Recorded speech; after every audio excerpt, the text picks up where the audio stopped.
कई डिफरेंस है। इसलिए तो ये छापने में इसको हट करके चुनाव से कैसे आप फिटिंग करते हैं, तो हम लोकसभा चुनाव में हमर राज पार्टी की तरफ से अपनी बात कहने के लिए आपके बीच में आए हैं। हमर राज पार्टी को अभी केवल 7 महीना हुआ है इस देश में, प्रदेश की राजनीति में, पर हम कोशिश ये कर रहे हैं कि ये जो पार्टी बनाए हैं कुछ कारणों की वजह से, उसमें मुख्य बात यह है कि बहुत से संवैधानिक व्यवस्था का इस राज्य में पालन नहीं हो रहा है।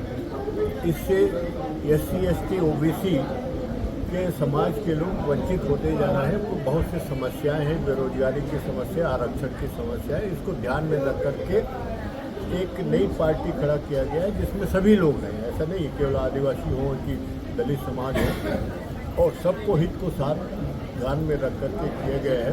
तो हमारी लड़ाई तो यह है कि जो कानूनी व्यवस्था है, संवैधानिक व्यवस्था है, उसका पालन हो, और इसके साथ साथ भी और जो भी जल जंगल जमीन जैसे आदिवासियों का है, आज इस देश में जल और जंगल और जमीन खतरे में हो, चाहे वो भारतीय जनता पार्टी की सरकार हो या कांग्रेस की सरकार हो।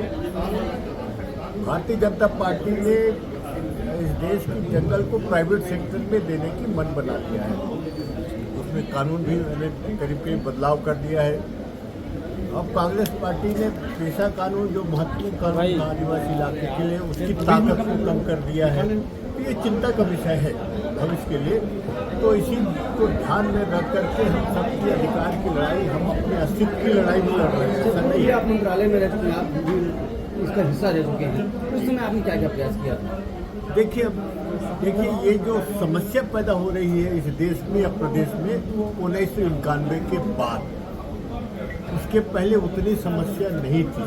उसका कारण बता रहा हूँ। उदारीकरण के बाद से कोई अब पब्लिक सेक्टर अब इस देश में नहीं होगा, जो भी होगा प्राइवेट सेक्टर होगा। और प्राइवेट सेक्टर में भी कितना लूट खसोट होगी, ये थोड़ा सा चिंता का विषय है। क्योंकि हम लोगों ने अनुभव किया है पार्लियामेंट में कि उदारीकरण के बाद शेड्यूल कास्ट और शेड्यूल ट्राइब्स के एरिया में बहुत सी चीज़ें खत्म हो जाएगी। जैसे नौकरी चाकरी खत्म हो जाएगी, जल जंगल जमीन के अधिकार खत्म हो जाएंगे, रिसोर्सेज पे दोहन होगा। इसका कारपोरेट और सरकार मिल करके वो कितना लूटते हैं कि नहीं लूटते हैं, ये देखना शुरू हो गया है। सर, आप उदारीकरण की बात कर रहे हैं, तो आप लोग आरक्षण की मांग कर रहे हैं, तो भी उदारता ही है, वो भी उसी श्रेणी में आता है जी। जो आरक्षण है वो भी तो उदारता की श्रेणी में आता है। मांग तो वही है कि आरक्षण हमारा दिया जाए सबको। नहीं भाई, जो संविधान में जो दिया है हम वही तो कह रहे हैं। संविधान के दायरे में जो है, बाबा साहब अम्बेडकर ने जो तय कर दिया उसका पालन हो। हम अब जैसे हमारे जनरल सेक्रेटरी ने कहा कि अब बस्तर और सरगुजा में चौथी और तीसरी और चौथी श्रेणी में अलग से रिजर्वेशन सभी समाज के लिए था, वो खत्म हो गया। तो अब तो बाहर से आ रहे हैं ना, तो चपरासी का भी बाहर दूसरे प्रदेश से आ रहा है। ये चिंता का विषय है। यही बात तो हम कह रहे हैं कि भाई जो संविधान है या जो कानून कायदे उसका पालन हो।